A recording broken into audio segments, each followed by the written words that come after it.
Hello. ஒரு mid night reading.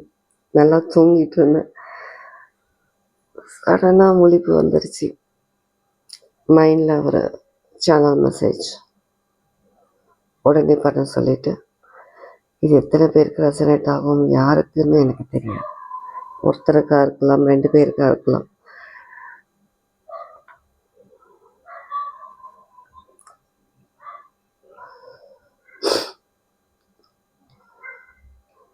கடவுள் வந்துட்டு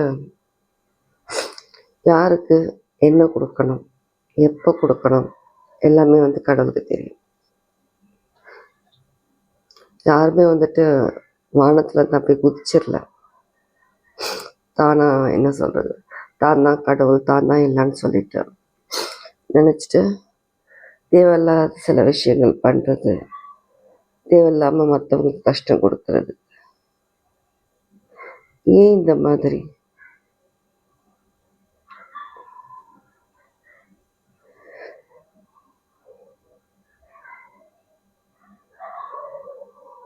யாருக்கு என்னமோ அது கண்டிப்பாக கிடைக்கும். கடவுள் விதித்தது நம்மளுடைய டெஸ்டினியில் யாருக்கு என்னமோ அது கண்டிப்பாக கிடைக்கும்.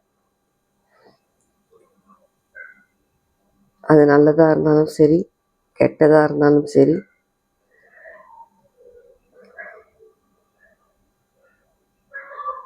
நீங்கள் செஞ்ச நல்ல கர்மா, நீங்கள் செஞ்ச பாவங்கள் எல்லாத்துக்குமே கணக்கு இருக்குது. இது தெரிஞ்சே சில பேர் திரும்ப திரும்ப கடவுள் ஒருத்தவங்களுக்கு கொடுக்குற அந்த பிளெஸ்ஸிங்ஸை நம்ம பறிக்கிறோம். நம்ம அவங்களோட தலையெழுத்தை மாத்திரம்னு சொல்லிட்டு நினைக்கிறது முட்டாள்தனம்.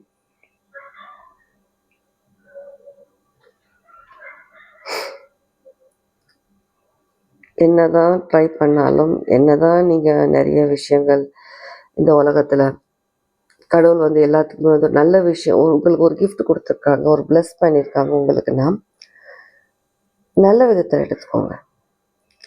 பல பேருக்கு நல்ல விதத்தில் ஹெல்ப் பண்ணுங்க.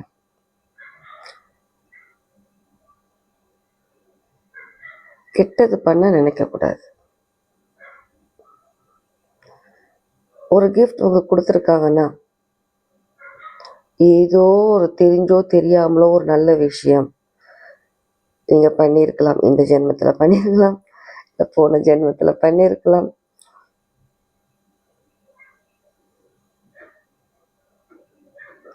அதை நல்ல விதத்தில் யூஸ் பண்ணுங்க. பொறாமை எதுக்கு? ஒருத்தவங்க நல்லது, ஒருத்தவங்க பிளஸ் பண்ணுறாங்க, கடவுள் ஒருத்தவங்களுக்கு ஏதோ ஒரு நல்ல விஷயம் பண்ணுறாங்கன்னா அது எதுக்கு? உங்களுக்கு, உங்களுக்கானது உங்களுக்கு.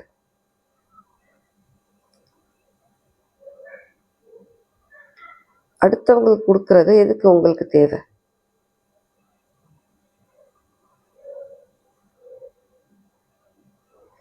அவங்களுடைய பாவங்களில் நீங்கள் பங்கு போட்டுக்கிறீங்களா?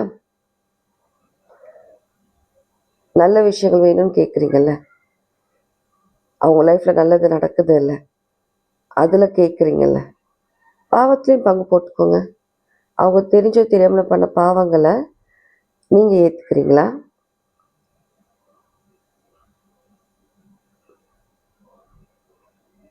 ஒருத்தவங்க குடும்பத்தை அழிக்கணும், ஒருத்தவங்களை அவங்க லைஃப்பை ஸ்பாயில் பண்ணணும், ஒருத்தவங்களை சந்தோஷமாகவே இருக்கணும் ஏன் நினைக்கிறீங்க?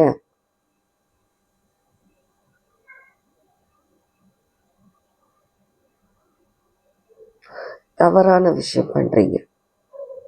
ரொம்ப ரொம்ப தவறான விஷயம். இதுக்கு மன்னிப்பு கிடையாது. நீங்கள் பண்ணுற விஷயம் யாருக்கும் தெரியாது. நம்ம இதுலேருந்து சேஃப். நம்ம யார் என்னன்னு தெரியாதுன்னு சொல்லி தப்பான முடிவில் இருக்கீங்க.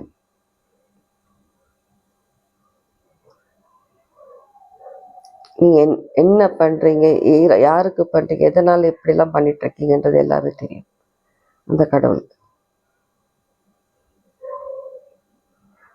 ஒருத்தவங்க குடும்பத்தை அழிக்கணும்னு நினைக்காதீங்க. எப்பவுமே நினைக்காதீங்க.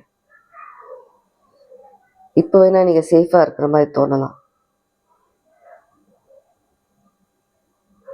ஆனால் ரொம்ப பெரிய ஒரு பனிஷ்மெண்ட்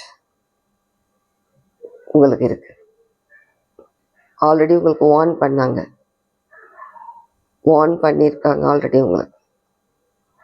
திரும்பவும் நீங்கள் அதே தவறு செய்றீங்க.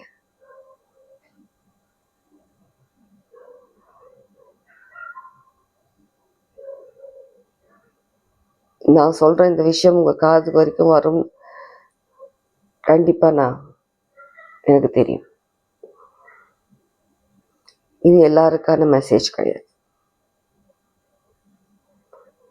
இந்த மாதிரி யார் பண்ணுறாங்களோ அவங்களுக்கான மெசேஜ்.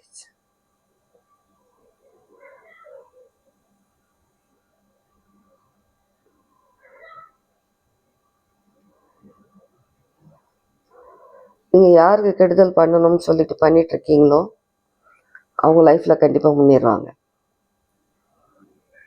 பல மடங்கு முன்னேறுவாங்க. உங்களால் தடுக்க முடியாது.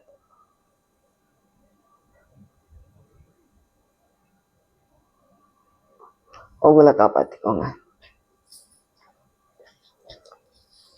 உங்கள் டைம் ஸ்டார்ட். கடவுளோட டிக்ஷனரியில் உங்கள் டைம் ஸ்டார்ட். இப்போ அதுலேருந்து எப்படி தப்பிக்க போகிறீங்க? இவ்வளோ நாள் நீங்கள் மற்றவங்கள லைஃப்பில் எடுத்தது போதும்.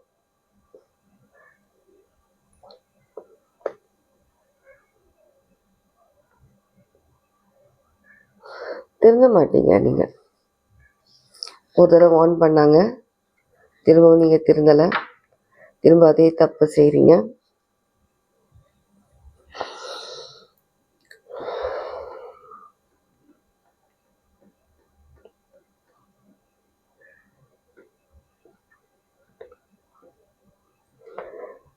உங்கள் கண்ணு முன்னாடியே அவங்க முன்னேறுவாங்க. உங்களால் ஒன்றும் பண்ண முடியாது.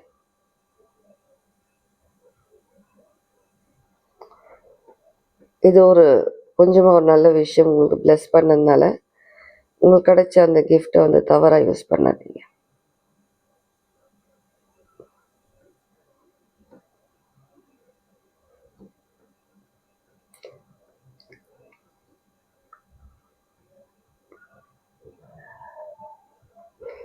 இந்த மெசேஜ் அப்லோட் பண்ணுறதா பண்ணக்கூடாதான்னு எனக்கு தெரியல, ஆனால் சேனல் மெசேஜ் வந்தது. கண்டிப்பாக இதை நான் அப்லோட் பண்ணுவேன்.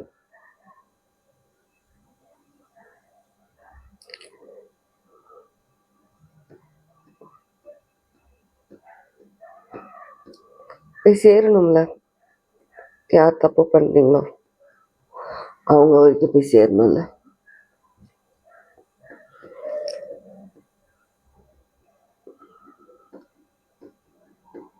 அவங்களுடைய நீங்கள்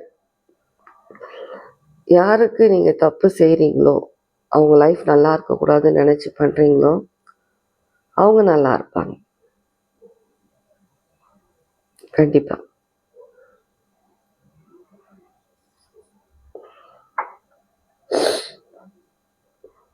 உங்களை பற்றி யோசிங்க. இப்போ உங்களை பற்றி மட்டும்தான் யோசிக்கணும்.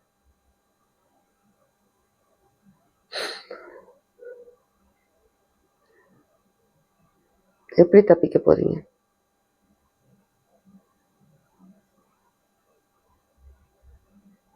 இவ்வளோ நாள் நீங்கள் பண்ணதுக்கு கணக்கு இனி கொடுக்க போறீங்க. ஒவ்வொரு விஷயத்துக்கும் கணக்கு கொடுக்க போறீங்க.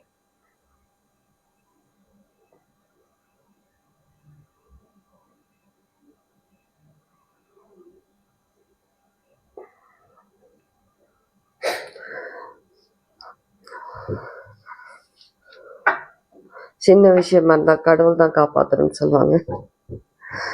ஆனால் அந்த கடவுளோட குழந்தையே நீங்கள் சிடி பார்த்துட்டீங்க. வார்னிங் கொடுத்தும் நீங்கள் அந்த விஷயத்தை நிறுத்தலை. யாராலையும் காப்பாற்ற முடியாது.